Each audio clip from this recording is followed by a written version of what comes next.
morning, student. Today we will continue our third chapter story, A Stomach with a Window. एक खिड़की वाला पेट.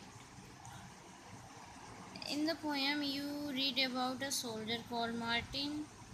इस poem में तुमने जो कविता पढ़ी है, जिस फौजी के बारे में पढ़ा है, वो सन in 1822 he was 18-year-old and was very healthy. When he was shot he got seriously hurt. वह सन 1822 में 18 साल का था और बहुत तंदुरुस्त था जब वह गोली से जख्मी हुआ. At that time Dr. Beaumont was called to treat him. Dr. Beaumont cleaned the wound and put the dressing. After 1.5 years, the doctor found the Martin wound had healed except for one thing.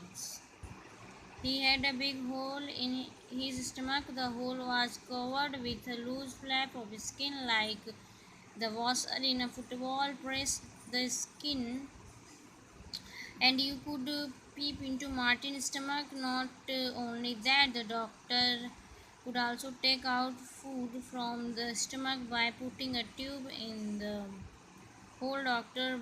Beaumont felt he had found a treasure. Can you guess how much time he spent on doing different experiments on this stomach? 9 years. During this time, Martin grew up and got married.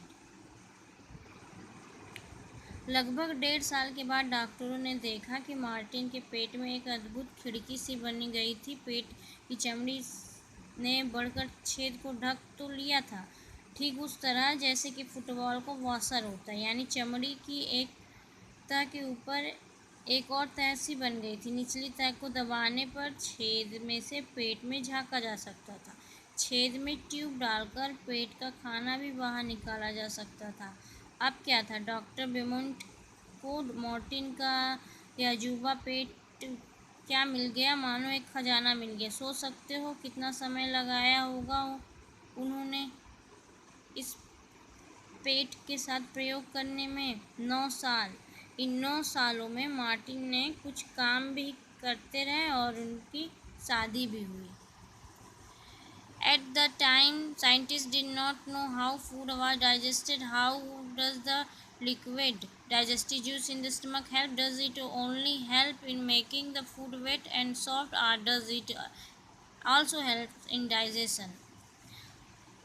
उस समय तक वैज्ञानिकों को यह नहीं मालूम था कि पेट में पाचन की क्रिया होती कैसे. पेट में जो पाचक रस होते हैं उनका क्या काम होता है. क्या वे पाचन में मदद करते हैं या केवल भोजन को तरल बनाने के लिए होते हैं. पहले तो उन्होंने देखना चाहा कि यदि पेट के पाचक रस को बाहर एक गिलास में निकाल लिया जाए और खाने की कोई चीज़ डुबवा कर उसे रख दी जाए तो क्या वह पड़ी पड़ी पच जाएगी.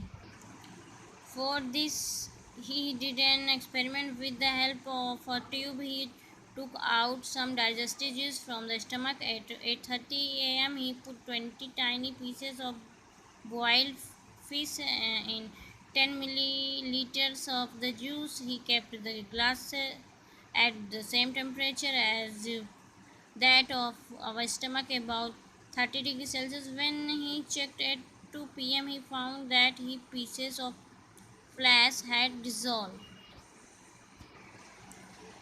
इसके लिए उन्होंने एक प्रयोग किया. एक ट्यूब से पेट में से कुछ पाचक रस निकाल लिया. फिर 10 मिलीलीटर पाचक रस में एक उबली हुई मछली के 20 बारीक टुकड़े डालकर सुबह 8:30 बजे रख दिए. इस गिलास को उतने ही तापमान में रखा जितना आमतौर पर हमारे पेट के अंदर होता है, लगभग 30 डिग्री सेंटीग्रेड. दोपहर के 2 बजे तक उन्होंने देखा कि मछली के सब टुकड़े पूरी तरह से घुल चुके थे. Dr. Beaumont tried this experiment with a different food item. He gave Martin the same food at the same time and they compared how long it took for food to be digested in the glass and Martin's stomach. He recorded his observation in a table. फिर उन्होंने इसी तरह कुछ और भोजन पेट के पाचक रस में रखा और वही मार्टिन को खिलाया. अलग अलग भोजन पचने में कितनी देर लगी उसे आप टेबल में देख सकते हो.